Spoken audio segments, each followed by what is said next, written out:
Gente, bienvenidos, bienvenidas a mi canal. Vamos a seguir hablando a propósito de las elecciones en Estados Unidos, de cosas que pasan en el Petroverso y otras hierbas de la región. Vamos a hablar, les decía, de periodismo, de redes sociales, de política y de poder.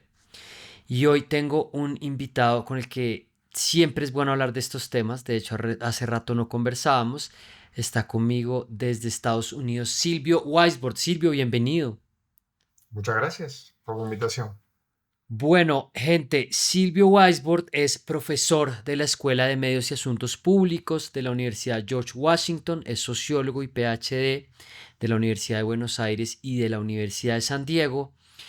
Y pues ha escrito muchísimo, libros, papers, columnas de opinión y análisis sobre medios y sobre redes sociales, comunicación y todos estos temas de los que ustedes saben hablamos con frecuencia en el canal. Silvio, me encontré esta columna tuya de enero de este año que termina siendo algo clarividente sobre lo que ha estado pasando.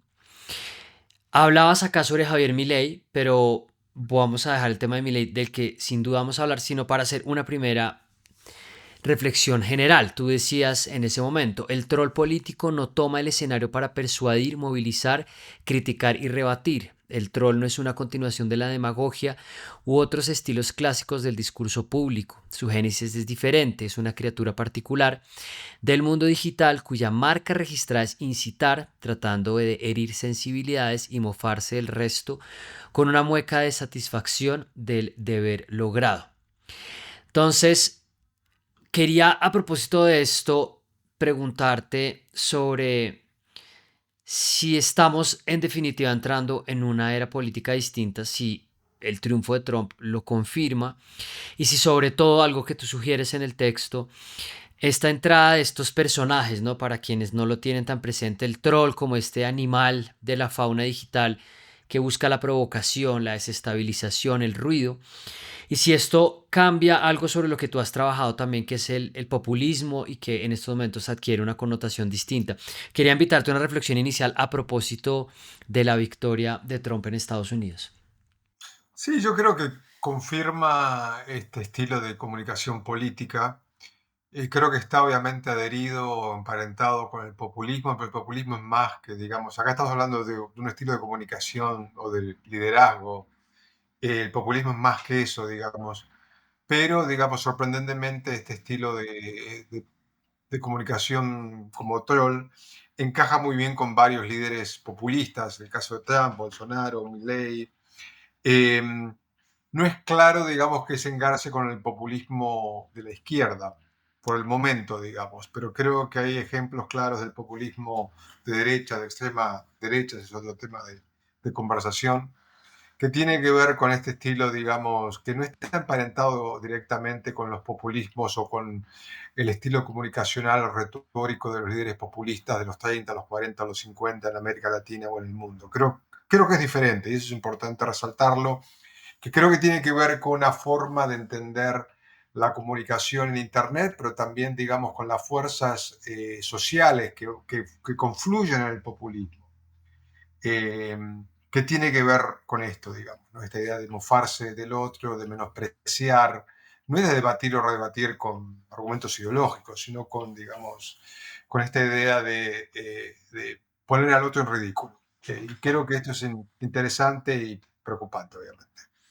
A ver, sobre varias puntadas de las que tú también has escrito, mm, la estrategia finalmente de Trump para ganar las elecciones fue seguir haciendo lo que él siempre ha hecho. No Ujú. siguió la asesoría de la gente de su equipo que le sugerían centrarse en la economía, sino simplemente pues hacía estas peroratas en las manifestaciones que a veces no tenía ningún sentido. Y en esa misma medida los demócratas, y pues corrígeme si lo ves distinto, o Kamala Harris hacia el final de la campaña intenta también alejarse de su propio programa y se enfoca en decir cualquier cosa menos Trump. En el postmortem de la campaña, tú dirías que ahí hubo un error, o sea, hay otros elementos de los que también quisiera hablar sobre el ecosistema de apoyo que tuvo Trump y de la forma como los republicanos lo lograron sacar adelante. Pero si uno pudiera decir dónde se enfoca la forma de enfrentarse a este troll político, con el periódico de hoy, ¿tú dirías que ahí hubo un enfoque que tal vez fue equivocado para que los demócratas enfrentaran esa estrategia? Yo creo que sí, creo que, digamos, parte del sector que votó a Trump no es trumpista, no es maga, digamos, ¿no? En el sentido militante del trumpismo, sino vota como un voto castigo al gobierno actual demócrata. Y fluye ese voto, digamos, al único contrincante con posibilidad de ganar, que es Trump.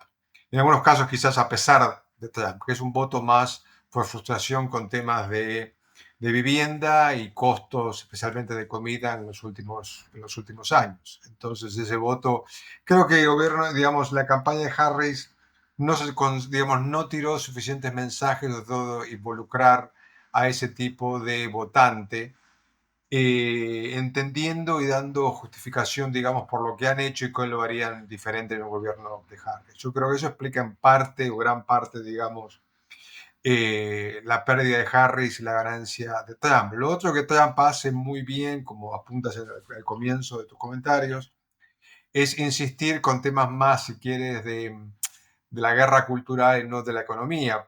Y si bien la economía él lo termina favoreciendo, el argumento económico, no porque él se hace dueño de eso, sino porque hay una reserva, una fluctuación bastante importante.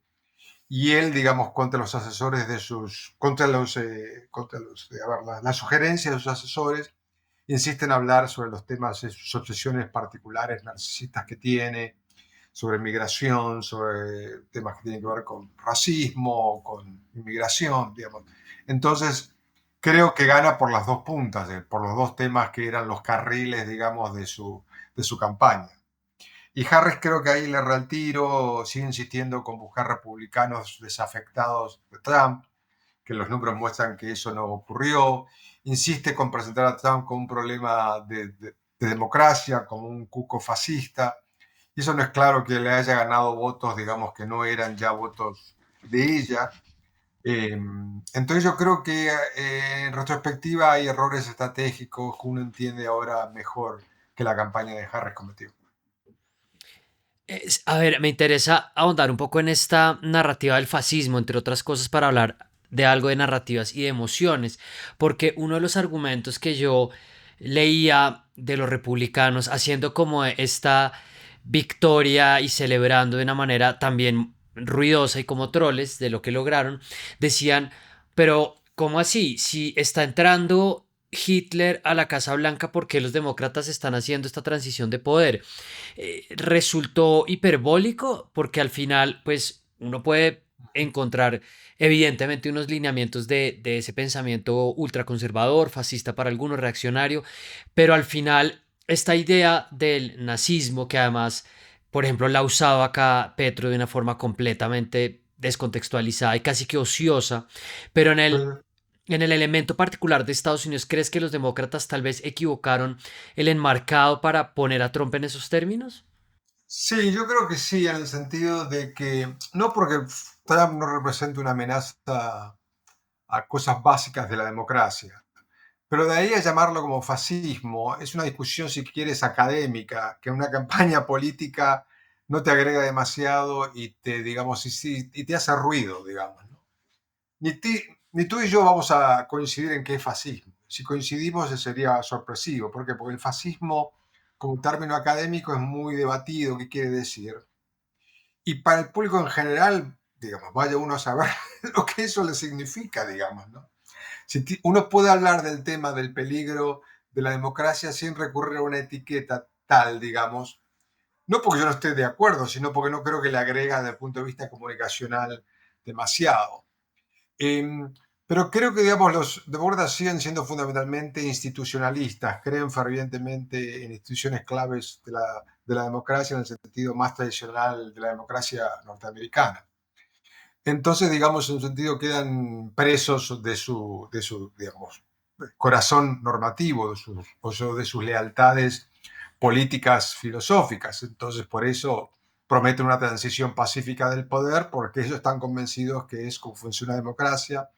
Más allá que muchos estén convencidos, no creo que sea hipérbole o exageración, creo que realmente están convencidos que Trump va a hacer cosas que van a erosionar instituciones básicas de la democracia en este país. Esto no hay duda y eso sí no es exageración. Pero están presos de eso, digamos. Es similar a lo que le pasa al periodismo, que el periodismo, por una parte, critica cuando cubre a Trump o a otros, digamos, trumpistas que dicen cosas horribles, cosas no solamente democráticas, sino totalmente discurso del odio, pero al mismo tiempo lo siguen cubriendo, porque no tienen una alternativa clara de decir cómo se cubre a alguien que utiliza la libertad de expresión de la democracia contra valores democráticos y contra valores de la tolerancia. Esto es un viejo problema que lo definió, que lo entendió muy bien Karl Popper ya hace casi un siglo, y seguimos atrapados de justamente eso, digamos, cómo lidiar desde la democracia con sectores o con voces antidemocráticas. La democracia liberal está atrapada, digamos, en sus propias convicciones, y esto aparece tanto en el periodismo como en sectores a favor de la democracia, el Partido Demócrata o republicanos antitrumpistas que creen, digamos, en estas cosas.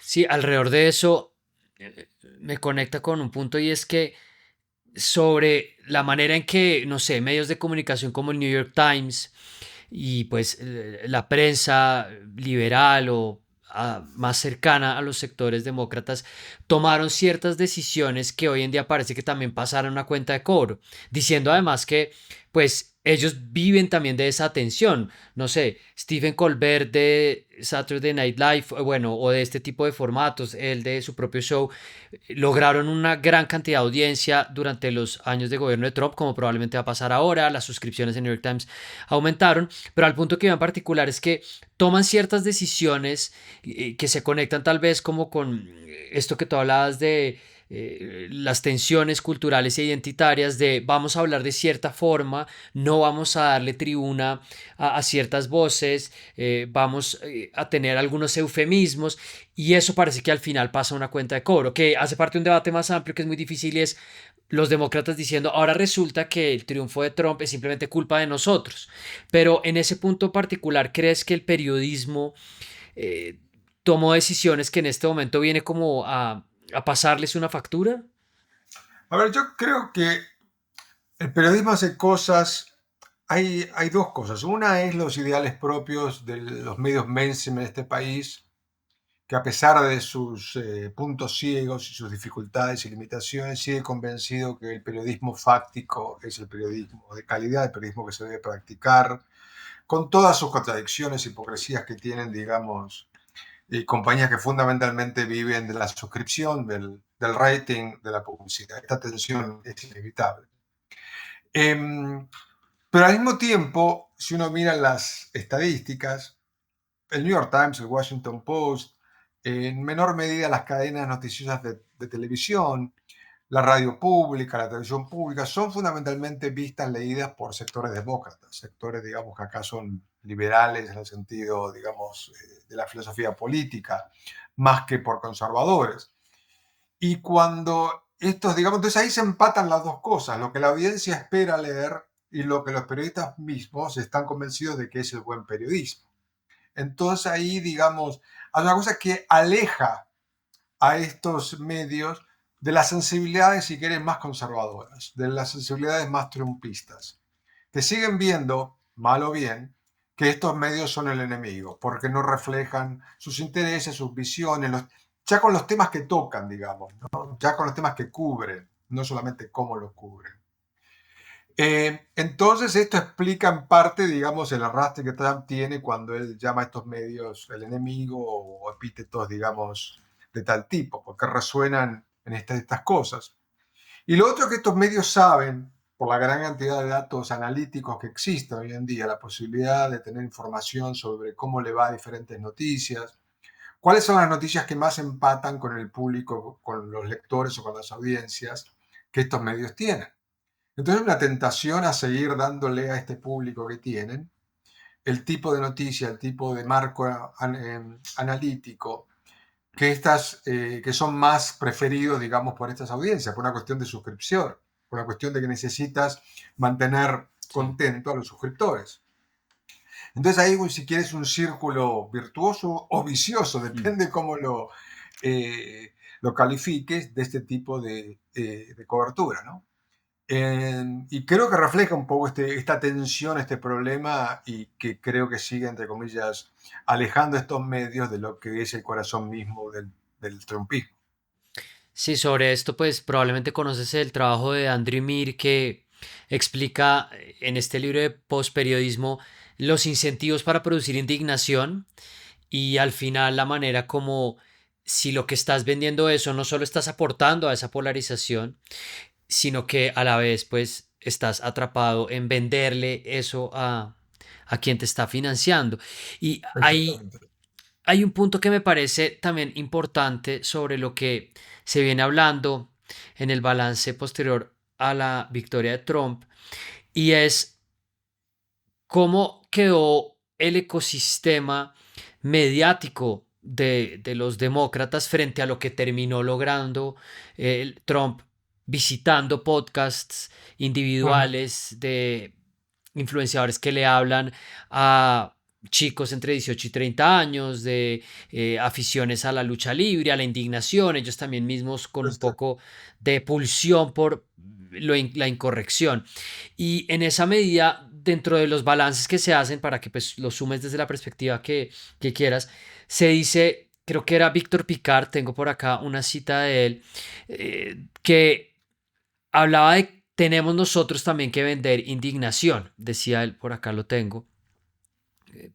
Sí, a ver, yo creo que lo que esto confirma es lo que siempre sabemos, lo que pasa que es difícil reconocerlo, que es que la política está arriba abajo de la cultura popular, para Sí, llamarla de una forma, la cultura mediática, lo que quieres. Y que constantemente, ya hace décadas, que estamos redescubriendo, descubriendo otra vez que esto es así, digamos, en gran parte. Entonces, lo que comentas tiene que ver con ciertas tendencias de cómo la gente se comunica o a quién le cree o de dónde saca información, digamos, de comillas, política o lo que está pasando, que no tiene nada que ver con los criterios tradicionales del periodismo. No porque el periodismo no importe, digo, no porque con esto que estamos hablando de los podcasts o de ciertos sitios o de ciertos influencers, que, digamos, operan como fuente de noticias, aunque, digamos, no obedecen a ninguna de las normas tradicionales, convencionales del periodismo. Entonces, el periodismo históricamente los ha tratado a estos como unos arribistas, que en algunos casos pretenden ser periodistas, pero no lo son. Pero eso es un punto, si quieres, filosófico de debate. El tema es que para mucha gente su forma de enterarse de lo que está ocurriendo es con gente, digamos, que es fuente de noticias, más allá que no pretenda ser periodista o que tenga un formato noticioso. Y Trump, digamos, explota bien eso en el sentido que hace las dos cosas, critica a la prensa que no le simpatiza y cultiva, digamos, este tipo de comunicación que se engarza, tiene que ver con algunas cosas que hablaste, cultura popular masculina, con una cultura popular que tiene que ver no solamente con la lucha libre, sino con una forma de expresión o de intereses, que no tiene nada que ver, si quieres, con la cultura, entre comillas, seria o institucional o periodística, que es parte de lo mismo que, digamos, que no entra en todo esto, ¿verdad?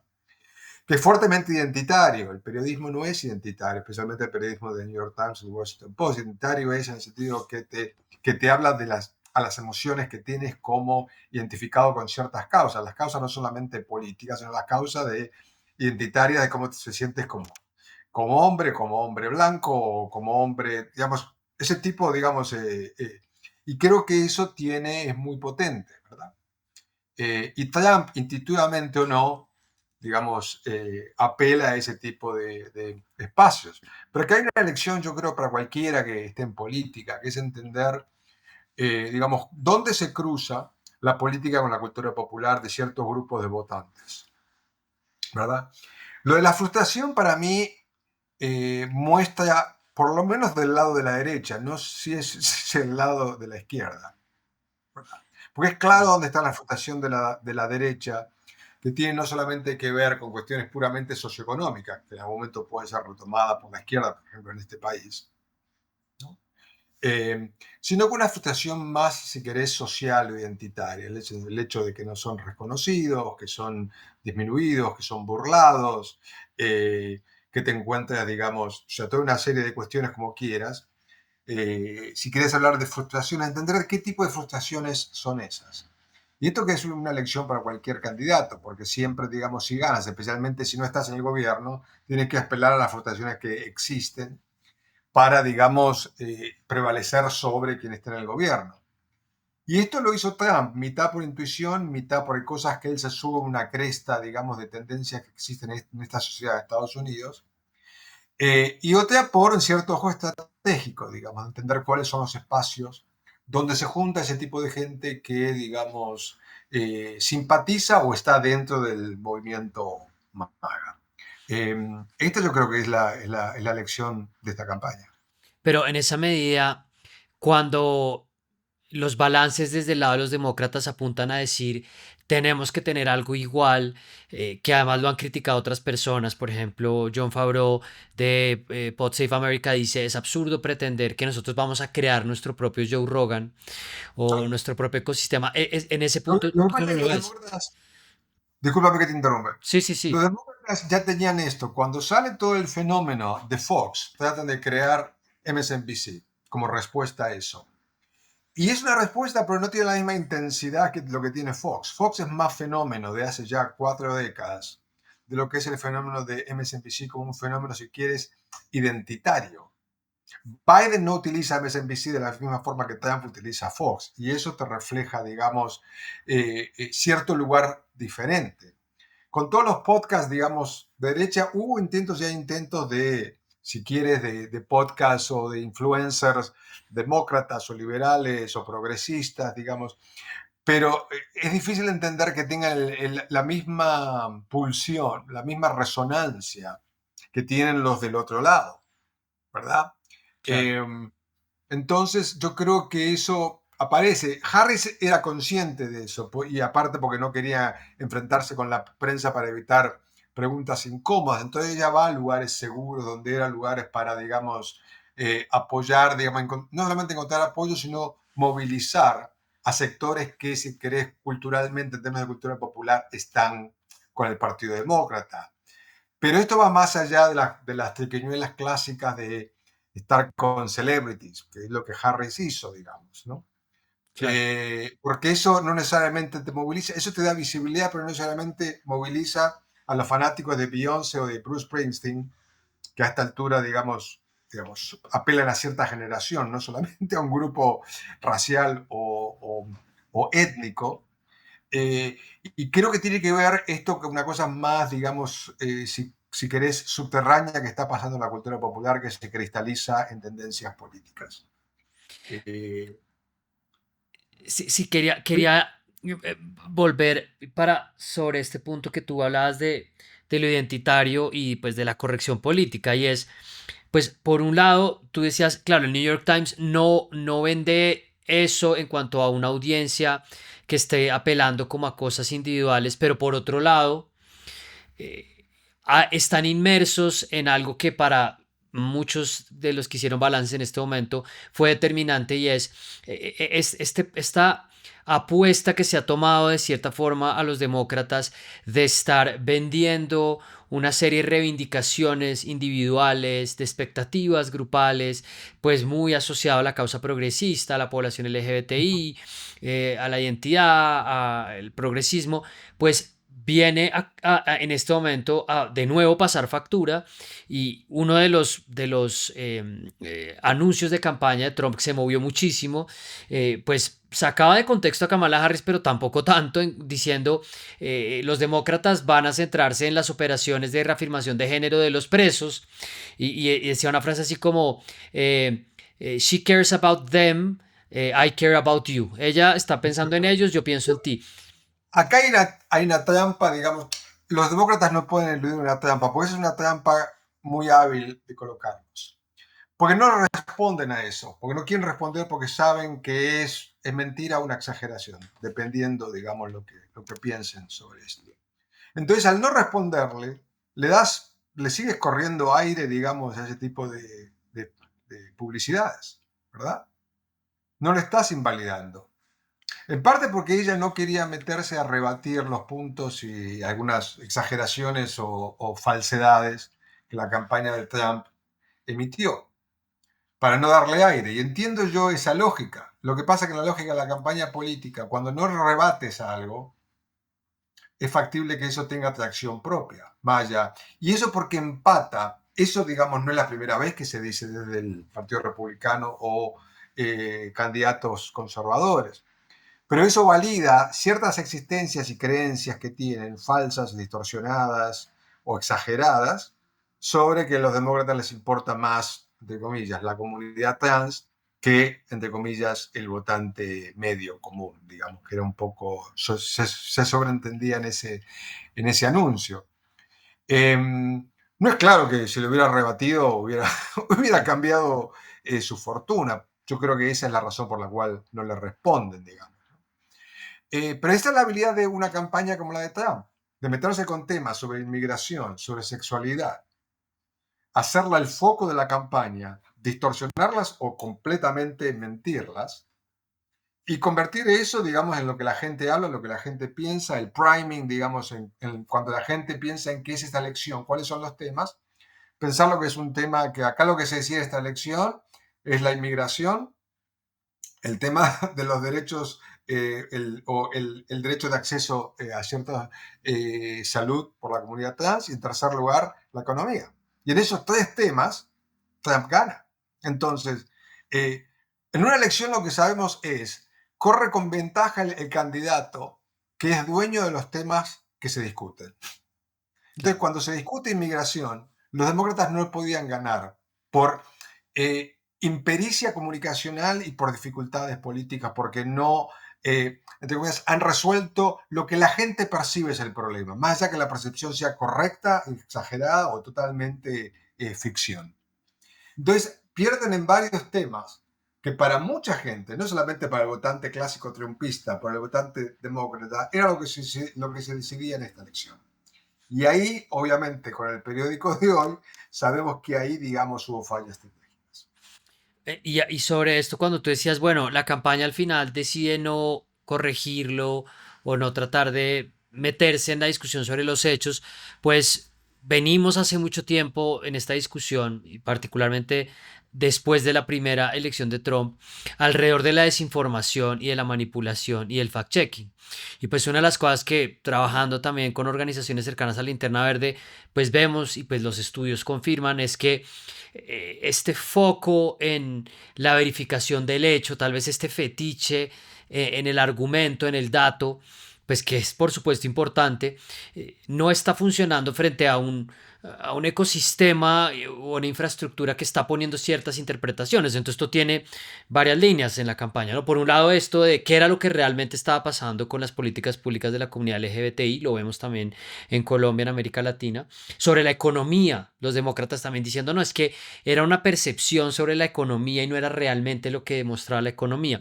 ¿Qué balance haces tú al final sobre esta conexión entre la emoción, los hechos y la opinión, de donde no parece que pudiéramos realmente salir y que el ecosistema digital está simplemente poniendo al servicio de quien lo sepa explotar mejor la manera de abordar eso? Mira, yo soy crítico constructivo del fact-checking, si quieres. Constructivo, digamos, porque creo que reconozco su validez, pero soy crítico por cómo el approach, el enfoque ha sido bastante errado. Creo que la mejor virtud y importancia del fact-checking es dejar por sentado un récord, un documento público sobre cuál es la verdad, ¿verdad? Es lo que hace el buen periodismo, digamos. No es muy diferente a eso. De ahí a pretender o esperar que el fact-checking por sí solo, los hechos, cambien opiniones, actitudes, modifiquen, digamos, creencias o narrativas, ese es un paso, eso es, digamos, una premisa que no está suficientemente fundada en lo que impulsa el fact-checking. ¿Es claro esto, digamos? Creo que el problema que el fact-checking trata de resolver es un problema de comunicación política, pero el fact-checking es solamente un ejercicio periodístico, si quieres. Son dos cosas diferentes, se unen, digamos, ¿no? Sí. Cambiar a la gente las narrativas que cree cuando están esas narrativas están creadas, están ligadas a cuestiones emocionales, identitarias, grupales, no las cambias simplemente mostrándole a la gente que está equivocada, ¿verdad? Yo de un principio fui muy, te diría, escéptico sobre el fact-checking, especialmente con lo que tú mencionas, con la fetichización de los datos o el boom, la cantidad de recursos que se han invertido en el fact-checking. No porque no crea el fact-checking, sino porque no creo que el enfoque prevaleciente en el fact-checking te vaya a modificar sustancialmente temas de desinformación que sí son tangibles, sí son reales. Entonces, lo que tiene que entender eso, digamos, por qué la gente cree en cosas que son falsas. Y no es una cuestión que no tiene acceso a los datos ciertos. Cree por otras cuestiones que no están al centro del fact-checking y no debiera estar al centro del fact-checking. O sea, el fact-checking es una herramienta, si quieres, importante pero limitada para, digamos, enfrentarse con el problema de la desinformación, que es mucho más complejo que el tema de la ausencia o debilidad o poca atención a los datos fehacientes. Eh, para mí es eso, digamos, ¿no? A partir del 2016, ahí se redobla todos los esfuerzos del fact-checking con lo que pasó en Estados Unidos y con el Brexit y con la desinformación y la propaganda y todas esas cosas. Ahora espero, soy escéptico, que haya realmente un repensar en serio de cómo enfrentar la desinformación, no únicamente cómo repensar el fact-checking. Porque, digamos, si no volvemos a cometer el mismo error de pensar que lo que la gente necesita es datos para estar bien informada. Esa es una premisa, digamos, Sí. eh, que es fácil de rebatir, ¿no? Sí, algunos estudios empiezan a hablar de value checking o de cómo en lo que este ecosistema está tratando de promover frente a interpretaciones de la realidad es donde debería haber un mayor trabajo. Y Claro. quiero conectar esto con, por supuesto, tenemos que hablar de Elon Musk y de X. Yo en particular, pues que trabajé ya hace mucho tiempo, un par de años, en Twitter, pues siento que también Silicon Valley y este tal vez bien pensantismo de cómo se veía las movidas de la industria, pues se equivoca, porque fíjate que él compra por 44.000 millones de dólares una plataforma que yo decía en una columna hace unos días, pues le termina saliendo barata, porque si al final con eso puso presidente de Estados Unidos y se metió él con un juego de llaves en la oficina oval, no hizo un mal negocio. Pero para conectarlo con lo que hablábamos de la manipulación y el fact-checking, eh, hay una pregunta grande sobre las acciones coordinadas, y esto lo quiero también conectar con algo de Colombia, la forma como estos ecosistemas, estas plataformas pueden conectándose con otros espacios, generar una economía de escala muy grande en términos de influencia. Entonces, quería preguntarte, pues, por esa mirada de X, de Elon Musk, pues podemos incluso hablar también de Elon Musk ahí, alrededor también de lo que termina siendo determinante en la elección y en el debate político de hoy. Sí, creo que, bueno, estamos un fenómeno que ya mucha gente viene advirtiendo, que, digamos, la capacidad de tener una plataforma tan importante a nivel global, totalmente ligada a los intereses económicos, políticos de su dueño. En el caso de Twitter, digamos, era más complejo que esto, digamos. Ahora es muy evidente más, digamos, cuál es, no solamente para su propia voz personal, que es lo que te aparece constantemente en Twitter, sino como eso está enganchado, digamos, con haber desarticulado un espacio que servía para, entre comillas, la inteligencia, la gente que le sigue la política, la cultura, digamos, un lugar común para encontrarse, que fue en los años de gloria, entre comillas, de Twitter, lo que Twitter hacía en gran parte del mundo, no solamente en un país. Eh, y creo que esto, digamos, a Musk le sale bien, lo hace, digamos, en el sentido de desarticular todo lo que tiene que ver con la regulación o la moderación de contenidos desde un liberalismo light. Twitter tenía, ahora parece, digamos, reivindicar a Twitter lo que era en su momento, digamos, Sí. tenía un enfoque sobre la moderación de contenidos que era un light touch, digamos, un toque muy suave, y lo cual lo hizo, digamos, digamos, el blanco de muchas críticas, como lo sigue siendo Meta, digamos, ¿no?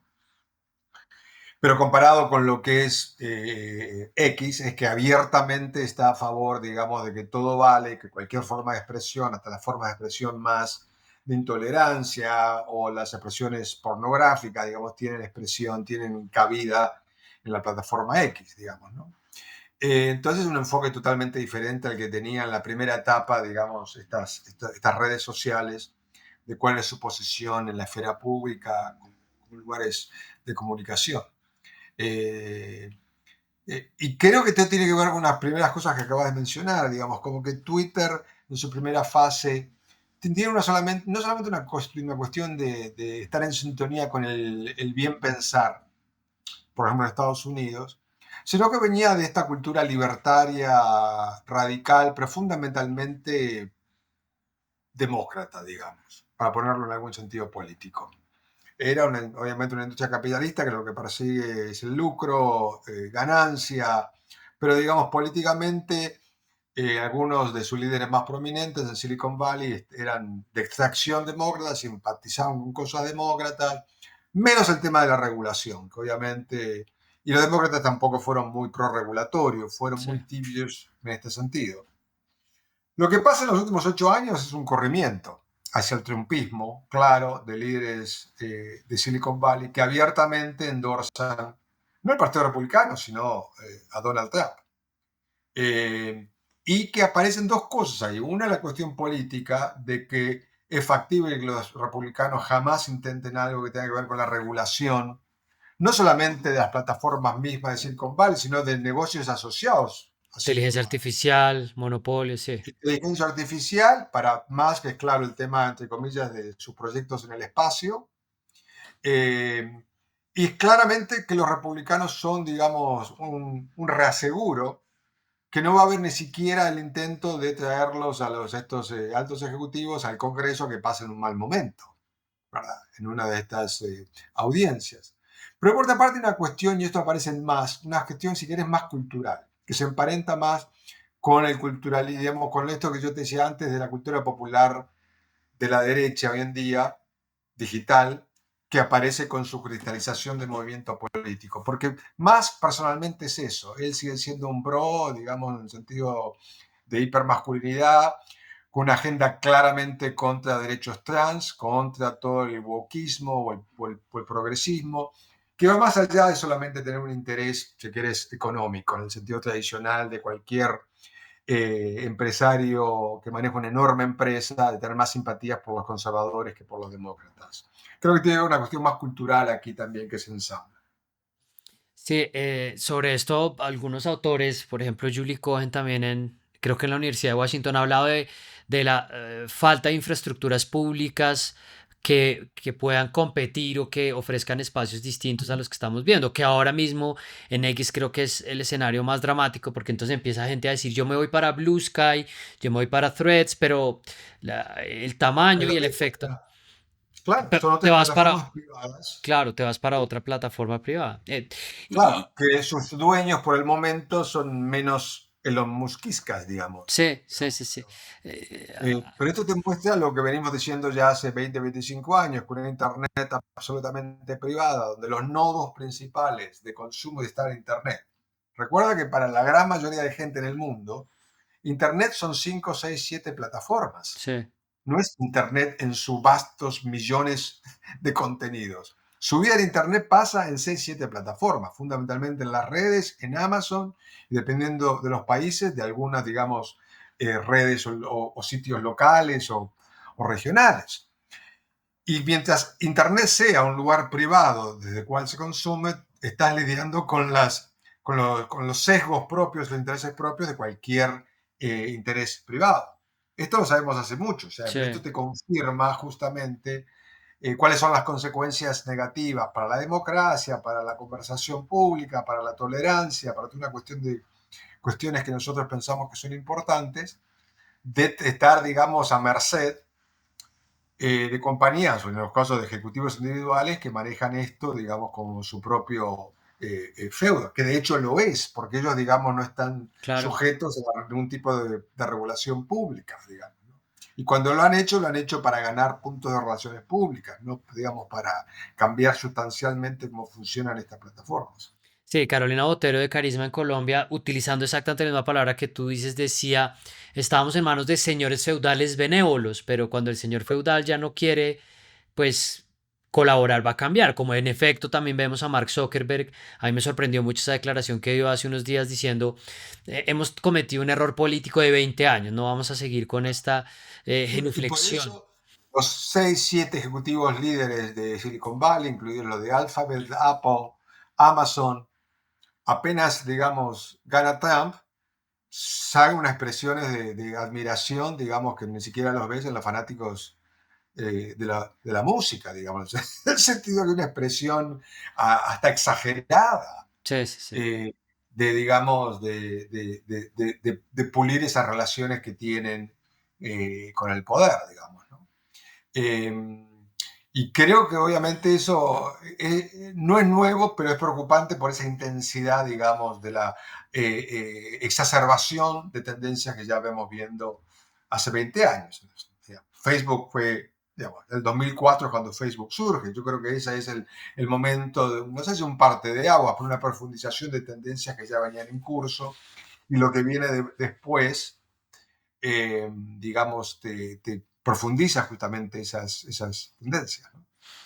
Por la vía de redes sociales quiero meterme para dedicarle unos minutos a América Latina y en particular a dos figuras políticas, nuestro presidente Gustavo Petro y el presidente de Argentina Javier Milei, tu, tu patria original. Y ahí Ujú. hay como un elemento que a mí me preocupa mucho y pues lo hemos planteado con la FLIP, lo hemos planteado con algunas organizaciones y es que X, el zombie de Twitter, sigue teniendo un lugar muy importante en la configuración de la discusión pública en nuestros países.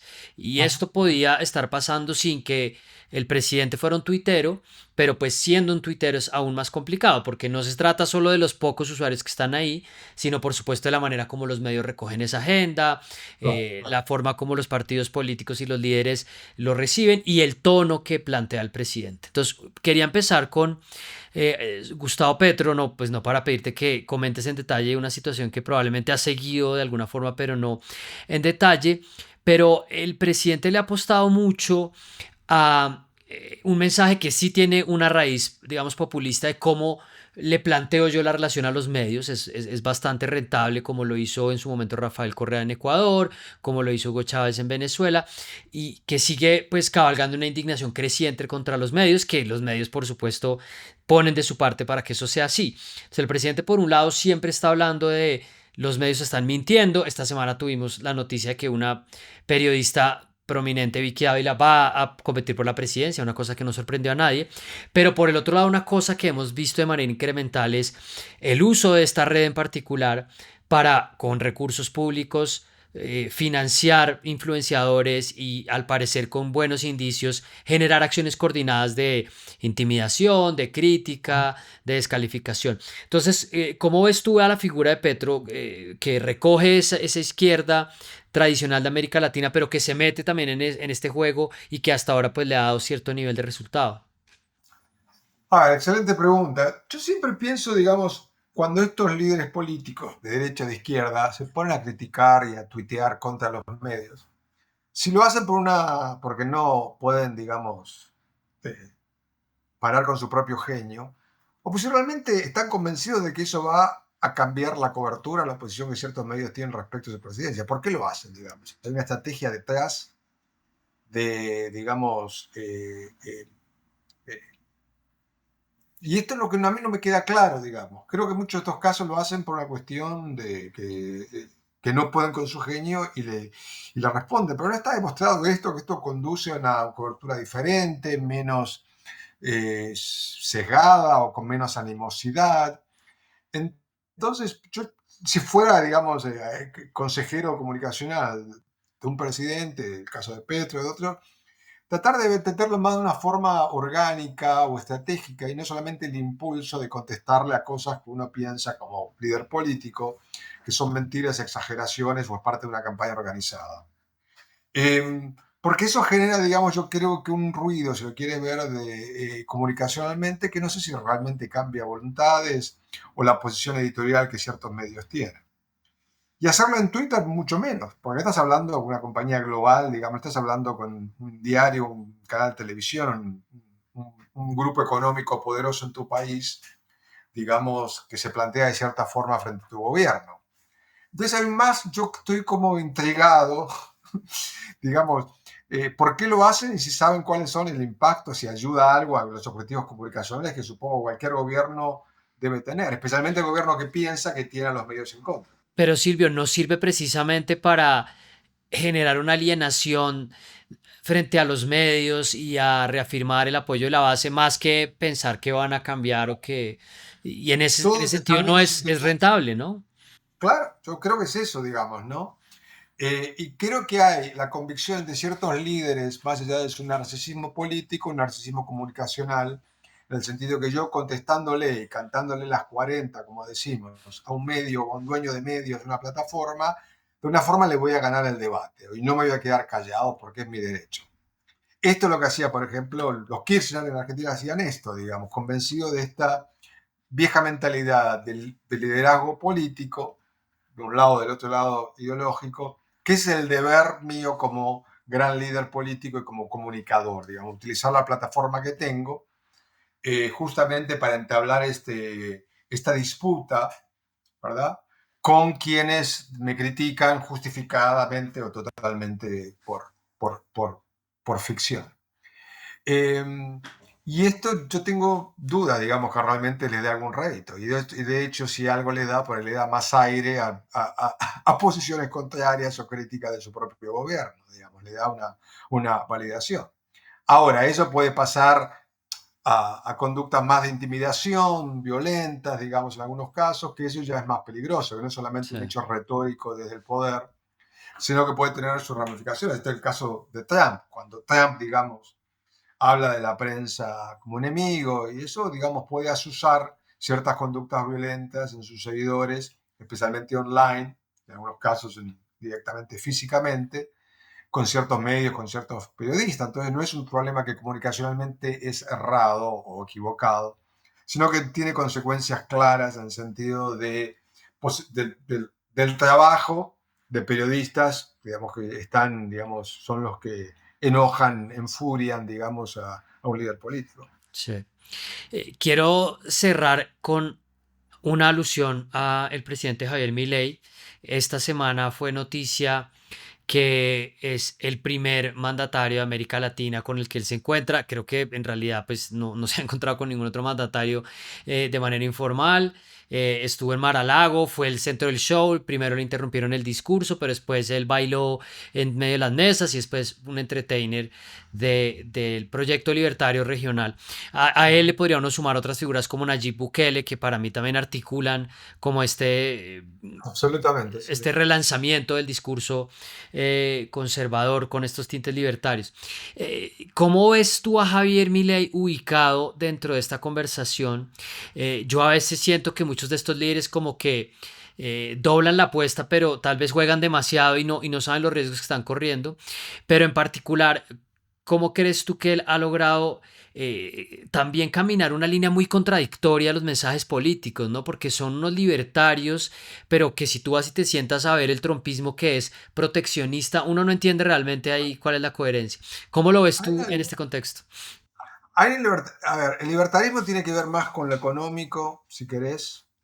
En el caso de Milei es claro, porque él se ve a sí mismo como no solamente como un economista, sino como un teórico de la economía, en el sentido de que sus argumentos están transparentemente basados en cierta teoría económica que él menciona constantemente como su justificación, digamos, que él no es solamente un político, que él es un intelectual de la economía. Ese es más el libertarismo, si querés, digamos, que obviamente no, pero que creo que empata con el trumpismo, que es digamos, proteccionista, es más complicado que proteccionista, pero digamos que le hace, quiere ser novio del proteccionismo, ¿verdad? Pero tiene que ver más el libertarismo con una cuestión más de una exacerbación de los derechos individuales, que el Estado no va a regular lo que la gente hace o problemas, digamos, que la sociedad tiene. Es una cuestión más no intervencionista del Estado en temas sociales, culturales. Ahí se empata ese libertarismo, si querés, económico, con un libertarismo más político o cultural. Por lo menos retóricamente. En la práctica es un poco más complicado, pero el caso de Milei es claro que él no tiene ningún interés en problemas sociales clave o pretende que problemas sociales clave de la sociedad argentina se vayan a resolver económicamente y no con atención Sí. a temas de derechos, digamos. Si hay una palabra kriptonita para Milei, es justamente la palabra derechos sociales, digamos. Mm. Él cree en derechos individuales fundamentalmente, una visión más, si querés, decimonónica de lo que es el rol del Estado, no solamente en la economía. Y creo que por ahí tiene que ver eso, digamos, ¿no? A mí lo que me preocupa es que este discurso engancha mucho con lo que pasa después de la pandemia. En lo que en la pandemia aparece es esta idea, mitad conspiración, mitad frustración con decisiones de gobiernos, de restringir, entre comillas, la libertad individual. Y eso como que legitima la causa libertaria de que el Estado o el gobierno es corrupto, no sabe lo que están haciendo o nos están mintiendo. Vive el libertarismo, digamos, ¿no? Y tiene que ver con este hartazgo que hay en la región o esta frustración con que el gobierno no te resuelve problemas. Y sale por una corriente libertaria y no por una corriente diferente que sería, bueno, demandemos que el gobierno funcione mejor, que sea menos corrupto, que digamos efectivamente resuelva los problemas cotidianos que la gente tenga. El libertarismo en realidad no te habla de eso, ni tampoco de los detalles de cómo se va a resolver eso, ¿verdad? Pues, entonces, digamos, ahí yo veo que el libertarismo retórico con el libertarismo práctico hay una brecha, digamos, para ponerlo eh, eh, eh, de manera suave, creo, ¿no? Silvio, pues siempre es muy interesante conversar contigo de medios, de política, de poder, de redes sociales. Gracias por sacar un tiempo para estar con nosotros y espero por ahí que nos crucemos pronto. Gracias a vos, Carlos. Chao, gracias. Chao, chao. Bueno, gente, Silvio Weisbord, profesor de la Escuela de Medios y Asuntos Públicos de la Universidad de George Washington. Muchos temas interesantes para seguir desempacando. Lo hemos hecho, lo seguiremos haciendo. Ya saben que este proyecto cuenta este año con el apoyo de Linterna Verde y con el apoyo de ustedes. Suscríbanse, compartan, comenten. Viene el contenido de fin de año, vienen más conversaciones, vienen más entrevistas, más reacciones, más sesiones de escritorio. Chao, nos vemos pronto.